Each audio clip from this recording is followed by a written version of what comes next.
Aki siku hizi kwani mbwa hazigonjeki? Ini Daniel Kiprotich mbwa yake mbwa yake ilikuwa na kichaa. Lakini at least nilidunga sindano. Kuna hii paka ya daktari.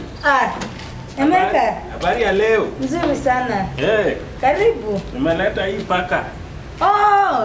Mteja wangu. Shida ni gani leo? Hii paka inazaa sana. Alafu sasa nataka tuifanye aje? Nataka uwekee ile sindano ya kuchunga uzazi, ile ya wamama. Iwache kuzaa.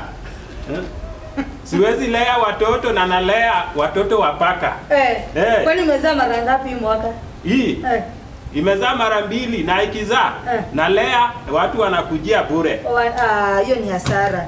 Lakini sasa hakuna sindano ya family planning ya paka. Si wewe ni daktari wa paka? Mimi ni daktari wa mifugo zote, si paka tu, hata nyoka, chameleon, gorilla, paka. Lakini sasa shida ni hatuizipeangi family planning. Wewe utangojea tu, utachunga paka wako, ngojea tu azae, alafu unaweza anza hata kuuza watoto. Kwani wewe ni mjinga aje unapeana bure? Wanachukua bure. Wanaiba. Sasa hebu hakuna hospitali nyingine inaweka hiyo sindano? Hakuna, hii hospitali ya mamake tu ndio iko na good services.